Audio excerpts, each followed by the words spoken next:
Hello and welcome to Sriram's IAS.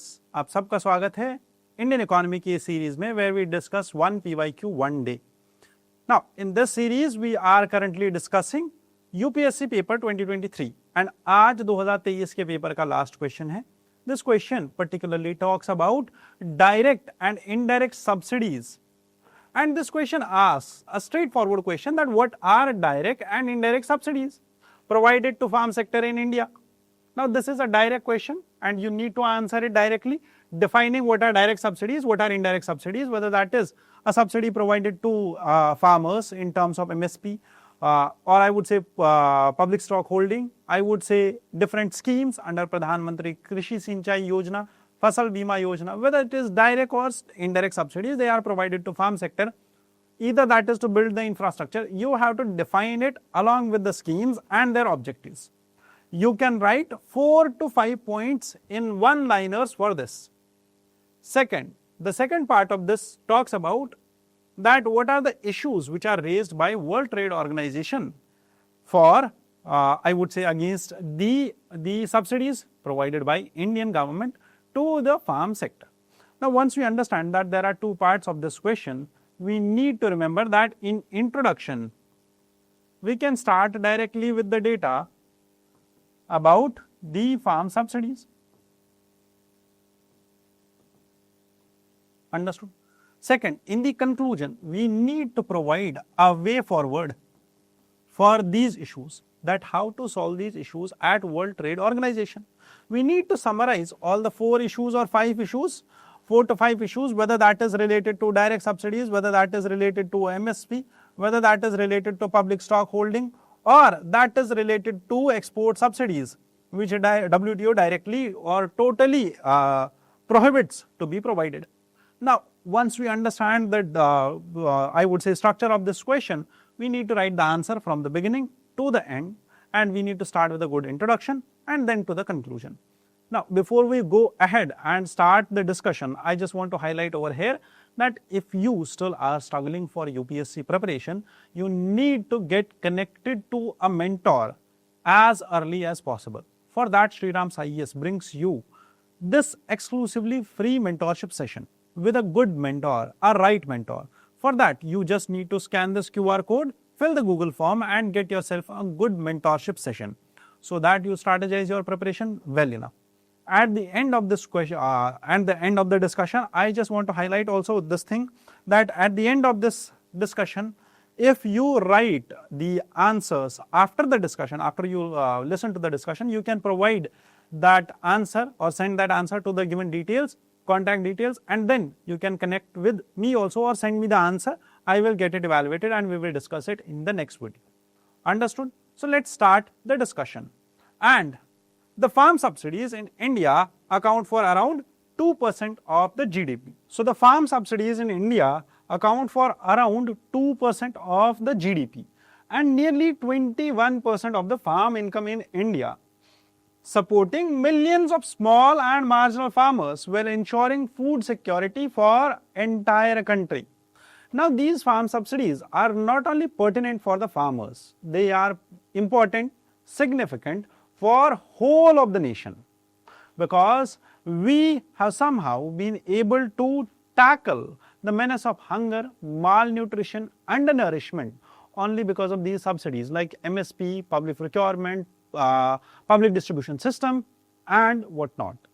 Not only do they ensure, I would say, income for farmers, income for sugarcane farmers, for wheat, rice and other farmers, but they do support our market regulation.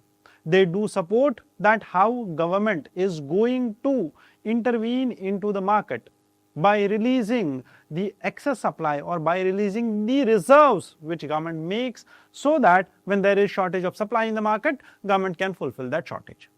Now, once we understood this, we need to remember that we have to stick to the question, and question says clearly, what are direct and indirect subsidies in India?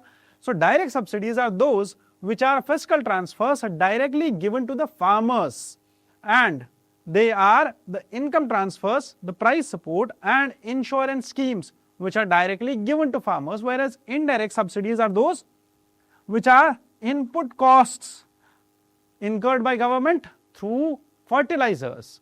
Indirect subsidies include fertilizer subsidy, electricity support and water pricing mechanism, which is usually given at lower or cheaper prices to farmers. Now, the examples of direct subsidies include income support schemes, like farmers are given 6,000 rupees under PM Kisan Yojana. 2,000 rupees installments में दिया जाता है 3 installments में, so that farmers can cover their input cost seasonally, and that is given directly to the farmer's account. Further, price support is provided to farmers by MSPs when the market price is lesser than what is expected. Understood? When the market price is lesser than MSP. Technology support PM Kusum Yojana provides subsidized solar pumps so that farmers get to use solar electricity, subsidized solar pumps, so that their electricity cost gets decreased. Further, micro irrigation, drip irrigation, sprinklers are subsidized under the PM Krishi Sinchai Yojana. Risk management is done by Pradhan Mantri Fasal Bima Yojana by giving insurance to all the farmers in particularly notified areas. Understood? Now, one more thing which we need to understand, not only these, but there are other direct subsidies also, like infrastructural support is provided to farmers for construction of warehouses, packing material, and provided warehouse, cold chains, grading and collection centers are subsidized from 30% to 75% subsidy is provided by government to such projects. Not only this, ad hoc support is given to farmers by providing them farm loan waivers, by periodically giving farm loan waivers by state governments, giving them credit support by interest subvention schemes like KCC, Kisan Credit Card. What is interest subvention? That is simple. A low interest loan is given to farmers, and if they repay the loan amount at particular time within the period of that loan, they will be subsidized. Their interest will be subsidized. How? If the loan was of 7% interest rate, 4% will be paid by government and 3% will be paid by farmer. Understood? That is interest subvention scheme. Indirect subsidies include fertilizer subsidies, nutrient based subsidy is given. Urea subsidy scheme provides nutrient based subsidies for phosphorus, nitrogen, potassium. Input costs are covered like that. Electricity subsidy, subsidized for free electricity is given to farmers in Punjab, Haryana, so that they can utilize that. Further, water subsidy is given. Underpriced canal irrigation is provided, and just a meager sum of 100, 200 or 400 rupees is collected from the farmers for irrigation costs by government. Not only this, production and trade support is also given by government. Capital support is provided by government to farmers so that seed companies and research institutions can set up their productivity, can invest in research and development and do innovation in these seeds. Second, export assistance is provided. The transport and marketing subsidies are given. Transport and marketing support is given by government for farmers' produce. Second, the next part of this question talks about the disputes by World Trade Organization. What are the issues which World Trade Organization raises against the India subsidy scheme? World Trade Organization actually has an objective to establish a fair market across globe. Now, how does World Trade Organization at international level establish fair market? Because it wants every government to promote free trade economics, free market economics, not support some of the crops, not support some of the commodities and give them input subsidies so that the price of those products will be less in the market. Thereby, WTO says that if you want to promote particular sector, for example, if you want to promote wheat or if you want to promote wheat cultivation in India, give them indirect subsidies. Do not give them trade distorting subsidies due to which the price of wheat in the international market gets decreased, or due to which you sell cheaper wheat as compared to the rest of the country or rest of the world. That is the problem. That is why WTO classifies subsidies into 3 categories. One is amber box subsidy, blue box subsidy and green box subsidy. Amber box subsidy is that subsidy which is trade distorting. Thereby there should be limits, or there should be a limit of 10%, 20%, 2%, 3% that this subsidy should not be given. Second, blue box subsidy, they are production limiting subsidies with special treatment. Green box subsidies, they do not distort trade. However, they come with no limits. They come with no limits. Thereby, these three subsidies are defined by government, the WTO, and WTO wants India to restrict its amber box subsidies. Why? Because WTO has claimed that under MSP, the government provides support for farmers. It procures all the produce from farmers, which actually distorts the trade, which actually distorts the supply of that good into the market, because that supply is restricted by government and it procures it for itself and setting the price a bar higher than what is in the market. That is where WTO raises issues. Therefore, the core issue is India's MSP procurement under National Food Security Act 2013 is treated as an amber box support by WTO. However, India claims that WTO uses an outdated reference method which calculates subsidies based on the prices of 1986 and 88, and there is an inflation gap between the prices and there is a breach allegation. India says that India's support for rice and wheat breach 10% de limit minimus or de minimis limit, which is set by WTO. What is de minimis limit? That there should be a subsidy support of only 10%, not more than that. And WTO says that India's MSP is actually breaching this support or breaching this limit of 10%. Now, once we understand this, we need to remember that public stock holding debate. India says that our stock holding, all the procurement which we do from the market, that is positive in nature. Why? Because it is essential for our food security. India says that it is critical for our poverty elevation. India says that it protects the vulnerable population of India. However, to this, WTO raises concerns. It says that whatever public stock holding you are doing, whatever the procurement FCI is taking and keeping it in its godowns, is actually distorting trade. The surplus stock may affect global prices, and there is a potential that market gets distorted by this procurement of government directly from farmers. Thereby, WTO introduced a peace clause, a temporary clause whereby sanctions of WTO were not imposed on India. This was established in Bali Conference 2013, which protects India from dispute settlement, but there is no permanent solution which was concluded till now. However, sugarcane sector is also another sector where WTO raises issues.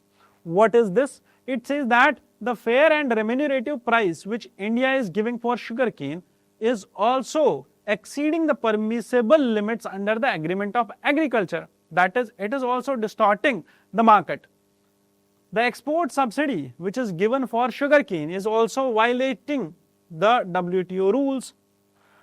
The notification which WTO had issued says that there are criticisms for the delays or incomplete notification of sugarcane subsidies, that you should be transparent enough in providing sugarcane subsidies and that should not distort the market. Further, India also provides export support, and WTO says that it clearly prohibits the export subsidies for agricultural products.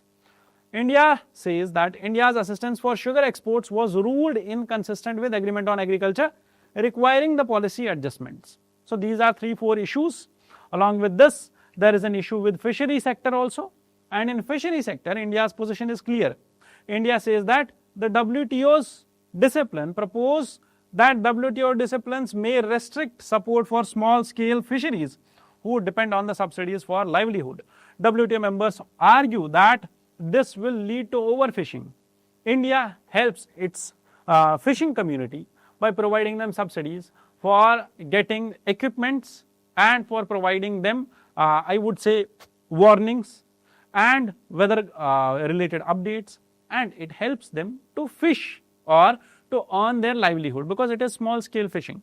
But WTO members say that this subsidy is provided to fishing sector in India are actually doing what? They are exploiting the fishing of or the marine resources of the world, which will lead to what? which will lead to overfishing, and there might be sustainability concerns in the overall marine life. That is one more issue raised by WTO. So therefore, there are 4 key issues. One is MSP and Ember Box, second is public stock holding, third is sugar sector, and fourth is export subsidies. These are the 4 issues which are raised by WTO. Now, how to solve these issues and what is the path forward or the way forward for this question?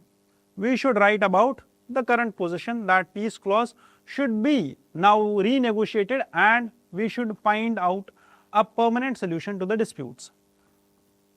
India currently pushes for permanent development of solutions.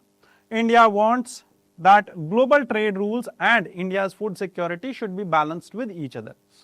India wants its farmers and the vulnerable communities to be protected always.